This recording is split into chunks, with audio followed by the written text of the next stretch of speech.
Hello, everyone, and welcome to the third episode of America Unplugged. Thank you so much for tuning in. I am your host, Manny, and let's go ahead and dive right in. Now, today's episode is going to be a bit more of a controversial topic centered around the SARS-CoV-2 coronavirus 19 virus. Now, it's controversial for many reasons, but I'm going to stick to the actual science and literature for this one because there's a lot of things going around, and as I said in the first episode, I'm not going to dive into conspiracy theories. I have my own thoughts and reservations that I'm going to keep to myself because I do not want to spread misinformation. I'm going to stick to the actual evidence, research, and scientific peer-reviewed studies.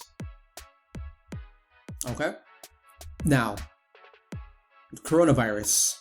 The reason why the coronavirus is so controversial is because the experts argue that it is a relatively new respiratory virus, which is true. Coronaviruses are typically found within other mammalian species, other animals, typically bats. It's nothing new. And this isn't the first coronavirus outbreak that has happened. We had the SARS 2002 outbreak. This is why this one is SARS-CoV-2. We had the original SARS outbreak back in 2002. And we also had MERS, the Middle Eastern version of the coronavirus, which that one had a CFR, a case fatality rate of 34%, which is over a third of the population dying from the population that contracted the disease, and that's scary. So, but why is SARS-CoV-2 so controversial? Again, I mentioned it's because we haven't built up an immunity to it. It's relatively new. It's not something that is found in humans, that humans are infected with. The next logical question would be, why is influenza not as big of a deal as coronavirus, even though influenza arguably results in more hospitalizations and fatal cases than SARS-CoV-2? Well, influenza A, specifically influenza type A, also known as bird flu, Spanish flu, those are all different strains, H1N1, that's been around for a long time. And humans have built somewhat of a resistance to it. We're not completely immune. Supposedly there's talks of a universal vaccine that'll help us build immunity towards the part of the virus that isn't constantly evolving. As you know, there's a different strain that comes out each year, but I haven't admittedly done enough research into that to give an educated explanation on that future vaccine. SARS-CoV-2, however, even though it has a relatively low mortality rate, a relatively low CFR rate, it is new, and we haven't built an immunity to it. So that's where a lot of the controversy happens. And the coronavirus is also an RNA virus, which means that it infects a host by replicating once inside of the host. And it has practically identical transmission methods as influenza cold. It's a respiratory illness infected by droplets. It can be airborne. It could be you cough in your hand, touch a door, then someone else touches that door, touches their eyes, and they're infected. Same way you would contract the flu. Point being, it is something that's claimed to be highly contagious, and because we have not built up somewhat of an immunity to it because it hasn't been around, at least this strain hasn't been around up until this year, and because it's highly contagious, highly transmissible, there are distancing measures that are recommended, and some states have adopted more extreme distancing measures than others. So, of course, we have the standard social distancing, 6 feet apart, wear a mask. The reason for that is because on average it's estimated that 6 feet is the number. It's the maximal distance. If someone were to sneeze or cough to where those particles, should they be infected with the virus, be able to travel. Now, I know earlier this year they talked about how the virus can be airborne for potentially hours at a time, and there are other factors that come into play, such as the time of year. We know that the virus doesn't stay airborne or survives outside of the host as long in the warmer months due to factors such as heat and humidity compared to the colder months. So social distancing measures, wear a mask 6 feet apart, that's pretty much nationwide. Now, other states have adopted even more extreme measures. In my opinion, extreme. Again, don't take my advice as medical advice. This is just my opinion. They started doing shutdowns in order to reduce spread. I'm sure you've heard of cases where social distancing was implemented during Thanksgiving, limiting the amount of people per household, Christmas, the holidays in general, gym closures, things of that sort. Now, the point being, this is just one side of the coin, in my opinion. Everyone is too focused on the actual virus itself, not to downplay anyone who has contracted the virus, especially those with underlying health conditions. Complications are the general rule of thumb, not the exception. If you have underlying health conditions, then your case can be more complicated. So this isn't intended to disrespect anyone who has contracted COVID-19 or if they know anyone who has contracted COVID-19. The point being that that's just one side of the coin, and everyone is too focused on that side, contracting the virus. And in my opinion, people are ignoring the other side of the coin, which is just as important and arguably even more important than contracting the virus itself, because it's been shown that SARS-CoV-2 has a lower CFR rate. Most people are anticipated to make a full recovery without any kind of medical intervention. But the lockdowns are affecting everyone in more ways than one. So let's go ahead and dive into that. That's what today's episode is about. I know that was roughly over 10 minute, almost 10 minute opener as a little prerequisite, but little background information on one side of the coin, the side that everyone is focused on and the other is being ignored. Now, again, as a pre-disclosure, what I'm about to present to you is backed up by peer-reviewed scholarly journals, scientific articles by medical experts, psychologists, licensed, credentialed professionals who have either done retrospective cohort studies, RCTs, basically any IRB approved study. So there's credibility behind it.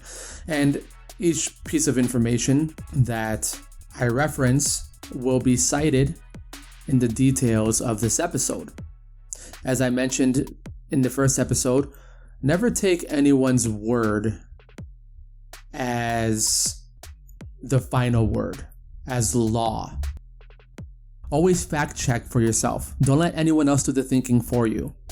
I'm presenting you this information so that you can come up with your own conclusions. And I'm giving you the references that I used, accompanied by my opinions, but I am in no way telling you what to think. This is just my perspective, what I interpreted from my findings, and I'm giving you the same information that I used to come up with my conclusions so that you can do the same yourself. Remember, this podcast is called America Unplugged. I advocate for unplugging from the press and media sources and social media that otherwise are intended to incite emotion and not have you think objectively and logically to come up with your own sound conclusions. Anyways, moving right along. So, again, circling back, I think that everyone's too focused on contracting the disease and they're ignoring the potential health complications that we will be facing as a nation, actually on a universal scale, because we're not the only country, we're not the only nation with lockdown measures. As a result, we're trading one for another. So I'm going to divide this podcast episode into 3 different sections: mind, body, and spirit. I know that spirit is a bit controversial in today's world of science, and I'm a huge science guy myself. But if you pay attention to the literature, the psychology, you will see that spirituality does play a major role in overall mental health. But that's a whole nother can of worms. Point being, we're going to focus on all 3, and I'm going to give you credible references to back up what I'm about to tell you. Anyways, let's start with mind first. Now, the CDC has posted information online, statistics related to the pandemic and the mental health challenges related to the morbidity and mortality caused by the disease, COVID-19, and the mitigation activities, including the impact of physical distancing and stay-at-home orders. Now, the information that the CDC is referencing was a study, which again, you can find in the article, and I will post that in the episode description. A study that was conducted back in June, the end of June, from the 24th to the 30th, 2020, with a total of 5,412 participants of 9,896 eligible adults. So they were invited to do a web-based survey administered by a company or institution. I'm not sure which of the two, but its name is Qualtrics. Okay, so this study was conducted specific to, again, the mitigation activities for COVID-19, including physical distancing and stay-at-home orders. And the results found that with the participants surveyed, symptoms of anxiety and depression disorder increased considerably compared to the same time last year. Almost 41% of respondents reported at least one adverse mental or behavioral health condition, including symptoms of anxiety or depressive disorder. Nearly 31% of participants reported symptoms of trauma and stressor-related disorder, acronym TSRD for short, related to the pandemic. And there were other symptoms reported, including substance use as a way to cope with the pandemic and suicidal thoughts. Now, the article further suggests or encourages further analysis to see if factors such as social isolation, unemployment, and others serve as additional stressors when it comes to overall mental health. Of course they do. Of course they do. That's a given.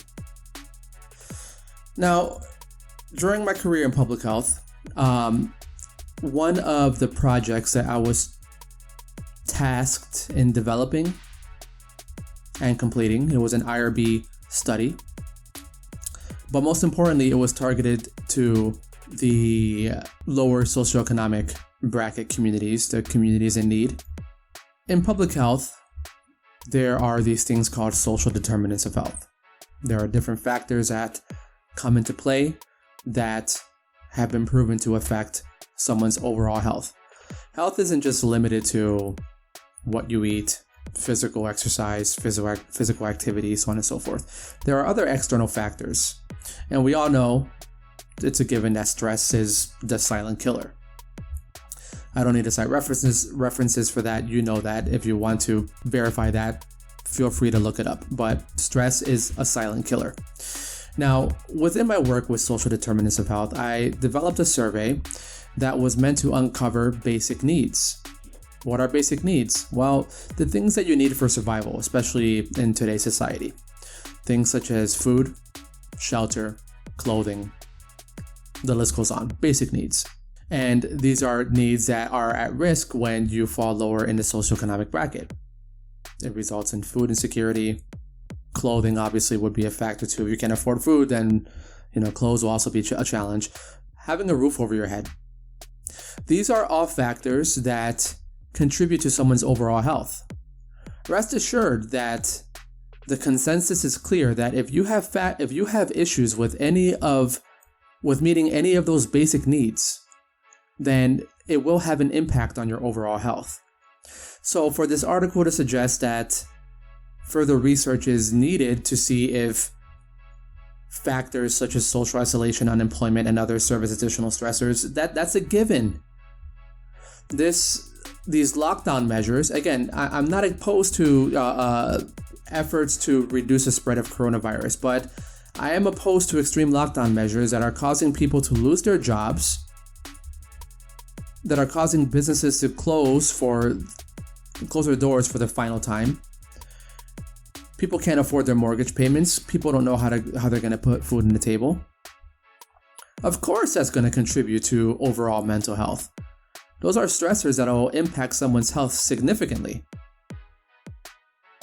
And though this project that I did on social determinants of health is several years old, the underlying issue is still there, regardless of what caused it.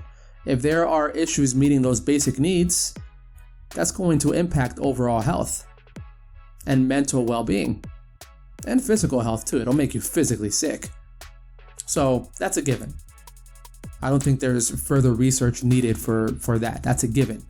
And you don't have to be a public health expert or a data scientist to come up with that conclusion. That's pretty much common sense at that point. Moving right along, social isolation. You heard that word. Let's go ahead and talk about that for a second. Now, a different study, again, which I'll reference in the details of this podcast. A meta-analysis co-authored by Dr. Julian Holt-Lundstad, a professor of psychology and neurosciences at Brigham Young University, states that, quote, a lack of social connection heightens health risks as much as smoking 15 cigarettes a day or having alcohol use disorder, end of quote. Dr. Holt-Lundstad also found that loneliness and social isolation are 2 times as harmful to physical and mental health as obesity. Let that sink in for a second. Loneliness and social isolation puts you at double the risk to physical and mental health harm or harmful effects as obesity. These findings were published in a journal, Perspectives on Psychological Science. You can find the reference to this below. So this is just covering the mental health aspect. And at what point in time are we treading on diminishing returns? What are we sacrificing with lockdown measures, all to avoid contracting SARS-CoV-2, which has a relatively low CFR and a relatively high recovery rate, with the exception of people who have pre-existing conditions or are immunocompromised? That's the question. We need to weigh out the pros and the cons of each. And in my opinion, we are doing more damage than good. Anyways, moving right along. Ironically enough, this morning, which also partly led to the inspiration of making this the focus of today's podcast, every morning I go for a nice little 30-minute to 60-minute walk, depending on how much time I have. But I make it a point to walk every day. I recommend you the same. But usually what I do is I listen to a lecture, a podcast. I'm always trying to learn more, always trying to ingest more information that could add value to my work and my life. Now, I came across a talk by Jim Quick. He's a well-known author. His focus is on unlocking your potential, I believe brain potential, things of that sort. But point being, in this talk, he focused on the 3 Ds contributing to mental health. Digital dementia, digital overload, and digital destruction. So the 3Ds being digital, of course. Now with digital dementia, Jim Quick suggests, and there's science to back this up, of course, that our attention span and our memories are worse than ever. He used the example of, at one point in time, prior to personal devices, social media, we were able to memorize a good amount of phone numbers, know it by memory. Now you'd be lucky to know one or two from memory. We have a contact list on our phones. God forbid something happened to those phones, you wouldn't know how to get in contact with people. Our attention span just can't retain things anymore. We have a hard enough time remembering people's names, let alone when we parked our car in a Walmart parking lot. Digital overload. Ooh, that's a big motivator for this podcast. We're receiving too much information. We're not thinking for ourselves. We're not doing research ourselves. We're just being force-fed information from numerous outlets, be it social media, the news, just constantly bombarded with information. There's no escape from it. So we just have information overload. And our ability to retain and process information hasn't changed, but the rate in which we are receiving, or at least attempting to receive information, has increased exponentially. We don't know what to think anymore. Everyone's lost. No one knows what to trust or who to trust. We're all anxious and angry and scared and isolated, and we don't trust our own neighbors. We don't know our own neighbors. What's your neighbor's name? Would you trust them watching your kids?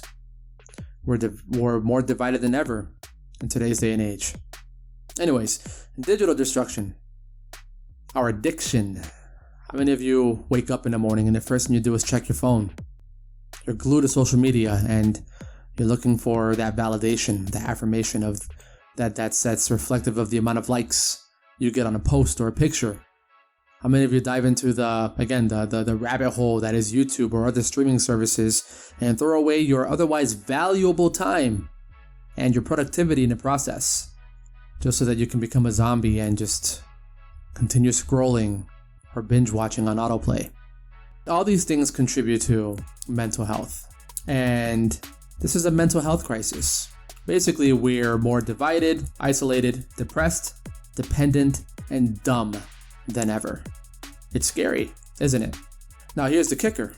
A study published last month by the International Journal of Information Management highlighted the, quote, inevitable surge, end quote, of digital technologies due to the social distancing and nationwide lockdowns. Now granted, this also covers the adoption of work from home or remote work, but the underlying information is still there, and it's troubling, it's concerning. Our mental health is at risk, and it's further being amplified through isolation measures, through digital abuse, through divisiveness. All this contributes to mental well-being. And these media outlets, social media outlets, news networks, they're not doing us any favors by continuing to fearmonger us. We're locked inside of our homes, using our devices more than ever, and while using those devices, we're receiving information that is intended to incite fear, paranoia, hate, and desperation. Take a step back and realize what's happening, and realize that you need to unplug. See, with this podcast, I don't just want to criticize. I just don't want to give an issue or state a problem and not suggest solutions. So, you heard the problem. Now let's talk about solutions for mental health. Number one, try to maintain some kind of social relationship. Sure, take the precautionary measures, but that's not an excuse to completely isolate yourself and stay at home. Barricade yourself in your own four walls. In person, or even through FaceTime, I don't want to contradict myself and say that when I'm attacking technology, I'm specifically attacking social media and the misuse of technology. But if you use it as a tool, FaceTime, you're still getting face interactions, the video chat. You're talking to someone, not texting, you're talking to someone. You're having a two-way conversation. Don't sacrifice your social interactions simply because of a lockdown. I already showed you the literature that shows how dangerous social isolation can be. Equivalent to smoking 15 packs a day when it comes to health risks. Twice as likely to be associated with health risks than obesity, depressive tendencies, anxiety, substance use as a coping mechanism, suicidal thoughts. Don't isolate yourself. Just because your state has distancing measures or lockdown measures does not mean that you need to live under a rock or live in a cave and shut the whole world out. Do what you can to maintain those social relationships. Get off of social media. Put the damn phone down.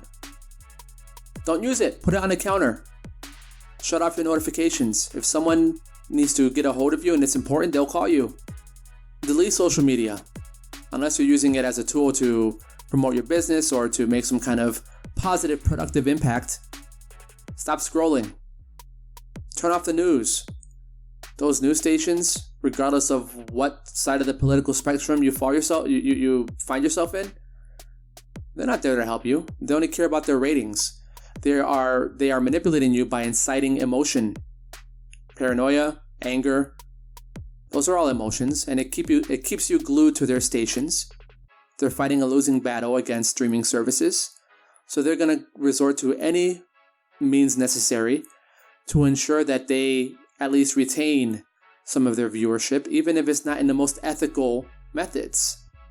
Because as long as you're viewing, the advertisers will continue reimbursing these news stations. Turn the news off. It's not good for you. You can only hear the same story so much. It's good to be informed, but find a balance. Read some books. Buy actual physical books.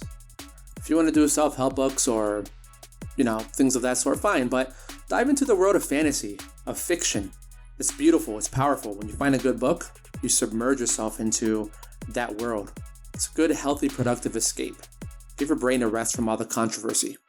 And, of course, use technology as a tool. That is a way to escape. Stop binge watching television. Stop binge playing video games. Stop watching pornography. Stop scrolling through social media. All those things seem innocent enough and give you the illusion of temporary pleasure, but they're no good for you in the long run. Listen to a podcast while you go out for a nice walk. There are many different things that you can do to make sure that your mental health stays in check. But unfortunately, the data shows that we are doing just the opposite. Again, at one point, are we getting into diminishing returns when adopting measures to prevent contracting SARS-CoV-2?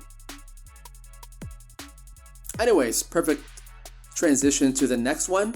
When I said go for a nice walk, let's talk about physical activity.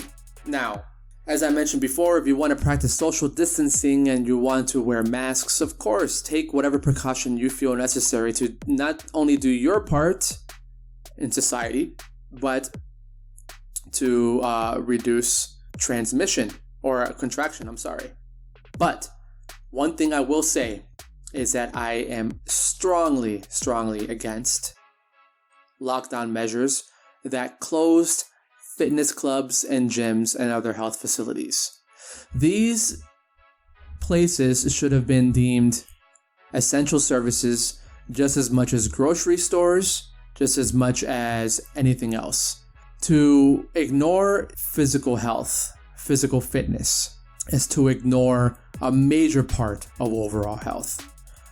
I don't need to get into the science of why physical fitness is important. We all know it's a general rule of thumb. It's general knowledge. But why were gyms closed? Again, I understand mitigation efforts, but by that logic, why was Walmart allowed to be open during Black Friday? Arguably, the people who were there on Black Friday weren't there for essential services. But television isn't an essential service. Getting something at 50% off a ticket price isn't considered an essential service, yet somehow gyms are supposed to be closed. That one angers me, and here's why. The University of California, San Francisco states that the global pandemic resulted in a rapid decrease in overall step counts. Some regions dropped by more than 50% Dr. Jeffrey Tyson, sorry if I mispronounced the name, UCSF health cardiologist and assistant professor of cardiology at UCSF, is quoted saying governments and policymakers should be aware of the impact of social distancing measures on decreasing physical activity, since physical activity is an important determinant of health. Yes, in order for us to be less susceptible to diseases, be they chronic or infectious, we need to be strong physically. Humans are meant to move. Without moving, without some kind of resistance training, without some kind of physical activity, cardio, things designed to keep us healthy and moving, we will get sick, inevitably. Furthermore, an article published by the Journal of Medicine and Health Science also highlights the devastating effects of the pandemic and lockdowns. The article proceeds to mention that a lack of proper nutrition and regular physical activity will, obviously, make us more vulnerable to the second wave of the SARS-CoV-2 virus. Why? Because we haven't built up our bodies. When we're mentally ill due to isolation, we're physically weak due to a lack of physical activity, and we're eating junk. For some reason, fast food restaurants were deemed essential services, but gyms had to close. Of course, we're going to be more susceptible to diseases. That's a given. So that one troubles me a lot. Now, if you're in a state where gyms are still open, I recommend that you take full advantage of it. If you own a home, or if you have the ability to invest in a gym in your home, I recommend that even further. That should be the top priority, so that your ability to maintain your health physically isn't impacted by external factors such as government intervention, such as lockdown measures, or gym closures. A lot of gyms are privately owned, and they're probably going to be closing their doors for the final time if things don't start turning around soon. But your overall health should not be impacted. You should not allow it to be impacted. So if you can get a home gym, invest in that. It's an investment in yourself. If your gyms are open, then take advantage of that while taking the proper precautions, of course. Furthermore, my recommendations, again, my opinion, and as a quick disclaimer, always consult with your physician before starting a new diet or exercise program. Lift heavy weights 3 to 5 times a week. Focus on compound movements, barbell work. Focus on building your foundation first. Barbell squats, bench press, deadlifts, overhead presses, bent over rows. Focus on that.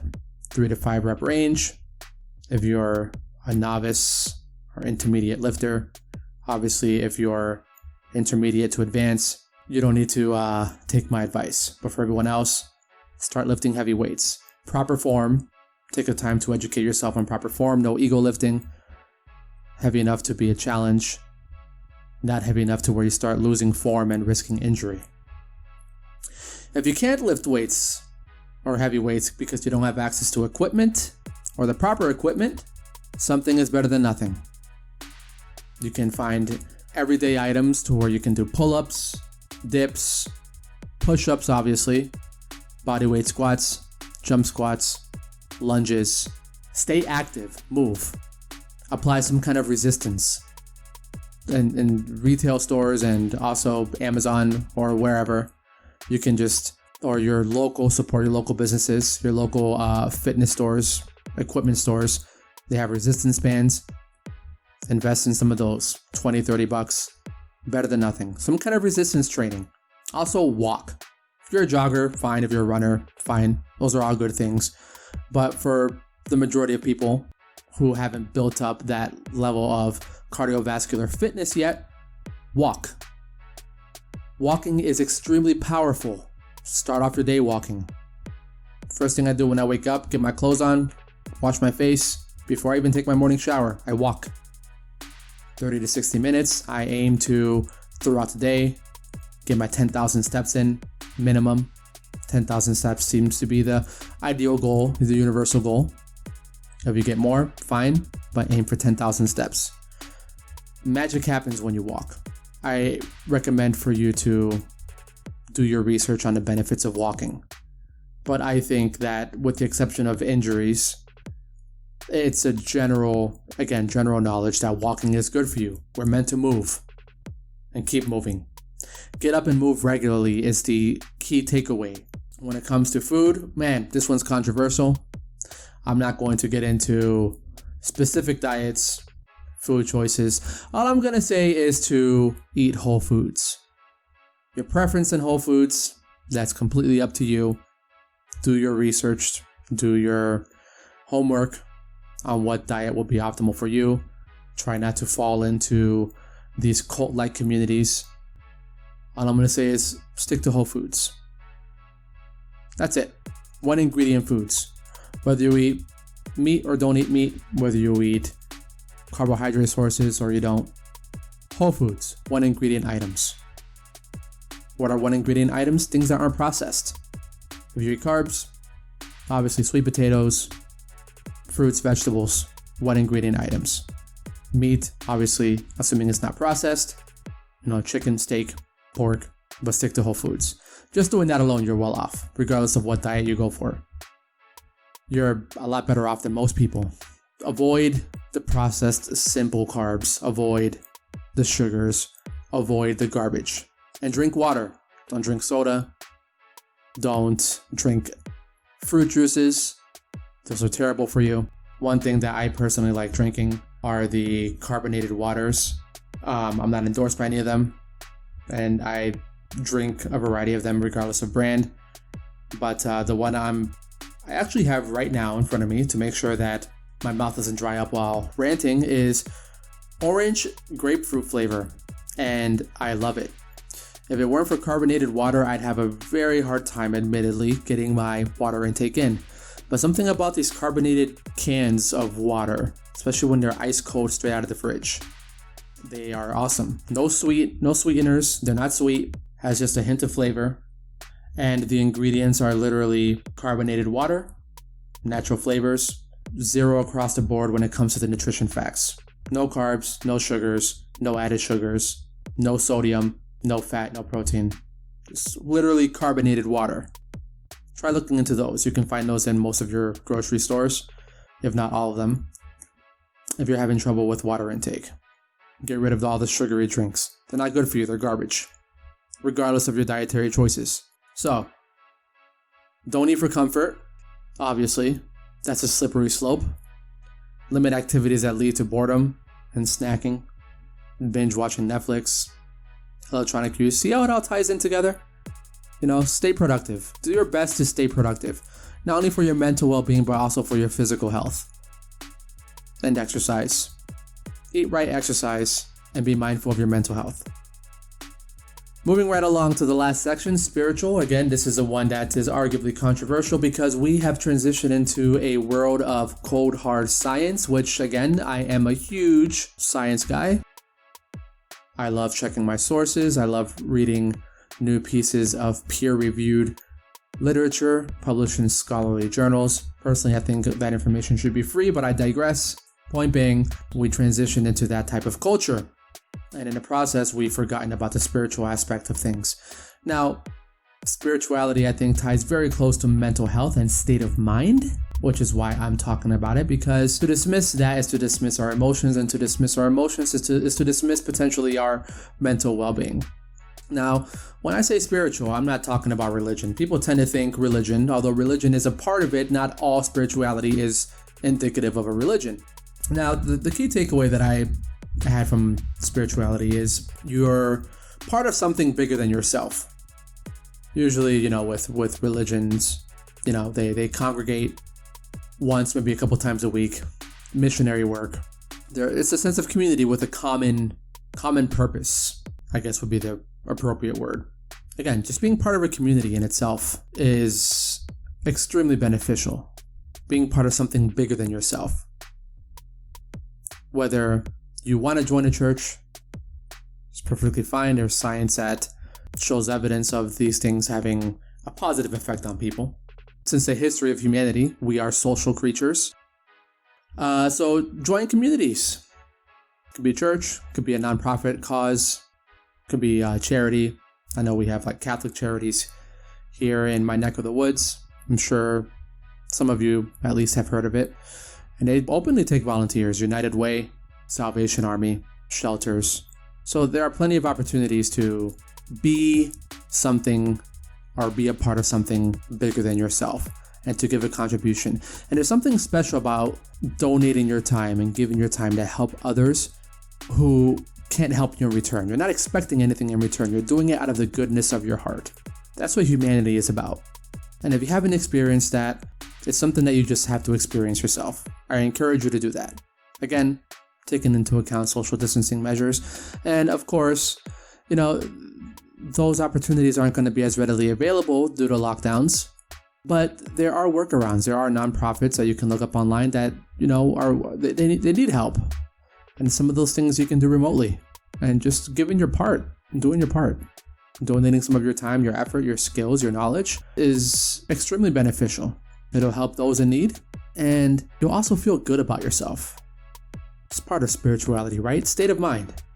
Speaking of mind, also spirituality, in my opinion, ties to mindfulness.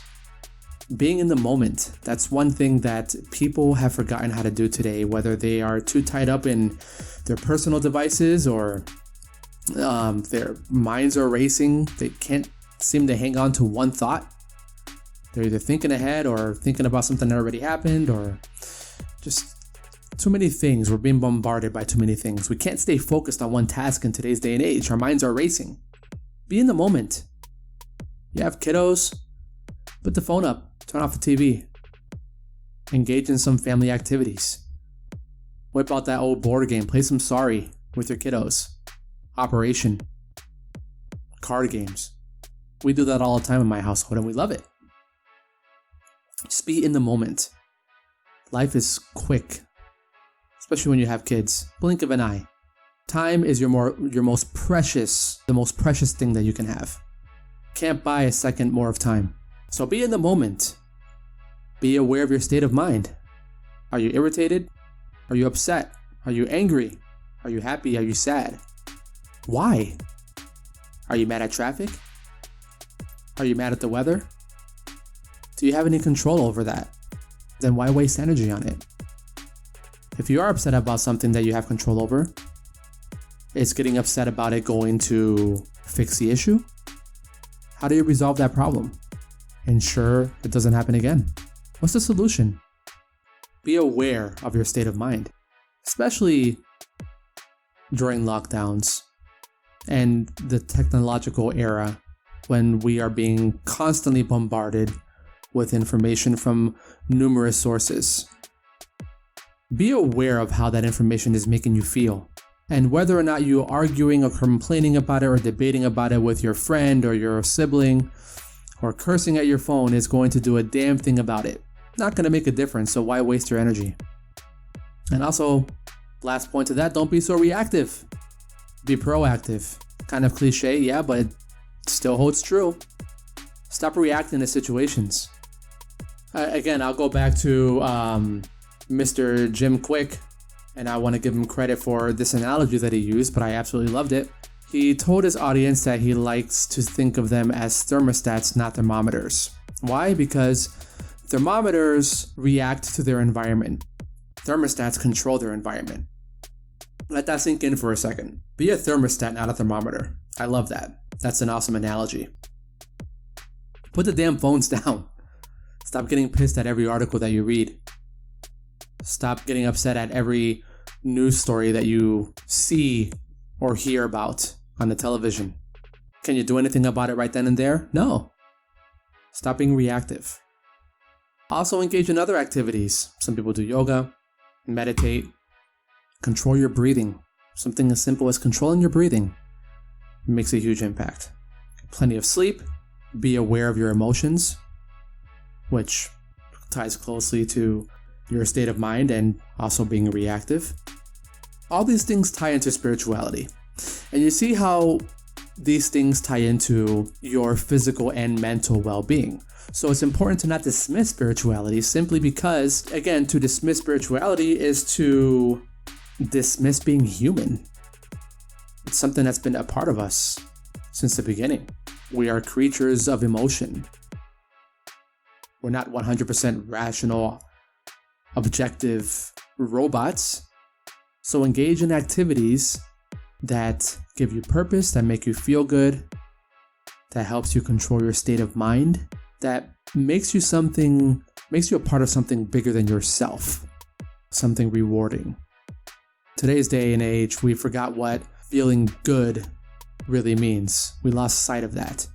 Nowadays, feeling good is chasing temporary pleasure, be it through sex outside of marriage, which is a topic in and of itself for a future conversation, be it our endorphin release of social media, the likes that we get on a photo, be it pornography, be it binge watching Netflix series, the materialistic, again, a topic for a future discussion in this podcast, stay tuned.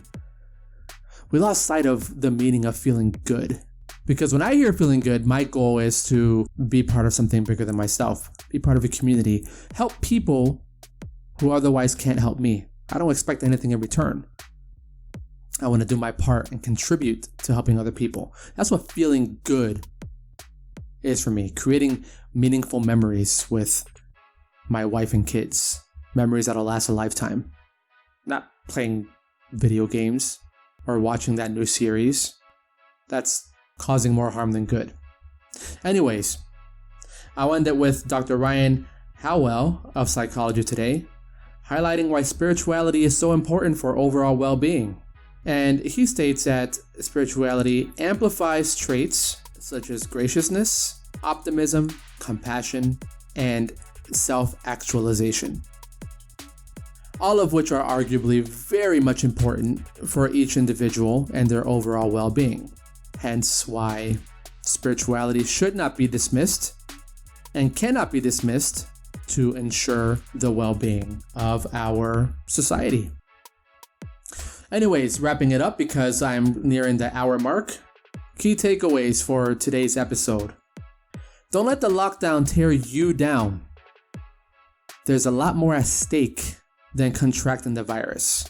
Again, I'm not calling for anyone to revolt, but there are certain lockdown measures that I don't agree with, such as closing down gyms. And social distancing measures are also not an excuse for you to live in a cave and shut yourself out from the world. Isolation is very dangerous. Mental health is very much a real thing. Take care of yourself. Take proactive steps to make sure you and your family stay healthy. For starters, put the phones down. Turn off the television. Delete social media. Turn off the news. Focus on activities that help you socialize and build, preferably in person. Play board games. Indulge in a fiction book, a physical book. Don't watch a show. Read a book. Use your imagination. Visualize what you're reading in front of you. Talk to people. Engage in actual conversation. Not text messages, not social media messages. Talk to people. And if for whatever reason you can't talk to them in person, then use a video chatting app. Use technology as a tool, not an escape. FaceTime them if you have an Apple phone, Google Chat, Skype, WebEx, whatever. Preferably in person. Unplug yourself. Be in the moment, be present. Stay physically strong. I already told you. Lift heavy weights 3 to 5 times a week. Incorporate some type of resistance training. If you have a gym, go to it. Take precautions, sure, but go to it. If you have the room and the funds, invest in your own home gym so there are no external factors that will limit you from developing a strong body. Eat whole foods, regardless of your dietary choices. Don't care if you're vegan, if you're carnivore, paleo, keto, doesn't matter. Stick to whole foods. Avoid the processed junk. Avoid the sugary drinks. Drink water. Carbonated water was a lifesaver for me. Walk. Walking is extremely important. Walk every single day. If you're a jogger, if you're a runner, you're already moving. For everyone else, walk. Aim for 10,000 steps a day. Download a tracker. Keep yourself updated on your distance traveled. Hold yourself accountable. And finally, don't ignore the spiritual. Be mindful. Consider being part of something bigger than yourself. Consider joining a cause, donating some of your time. Meditate, pray if you're religious. Engaging in things that help cultivate a positive mental attitude is not only a major component to overall health, but also serves as the foundations of much of our moral and ethical principles. Pay attention to where our laws are derived from. Point being, in a world of cold hard science, don't ignore spirituality because it all ties together with your mental and physical well-being. Anyways, in summary, do not let the lockdown tear you down. It's a dangerous trade-off. Again, take your precautions, and if you have underlying health conditions, be careful. But don't ignore the other side of the coin, because that'll have much more detrimental effects to our society as a whole. Unplug, people. Feel free to review the resources that I've cited during this talk. If you're still with me, thank you. Feel free to provide any feedback. As always, I very much appreciate your time. This is Manny with America Unplugged, signing out.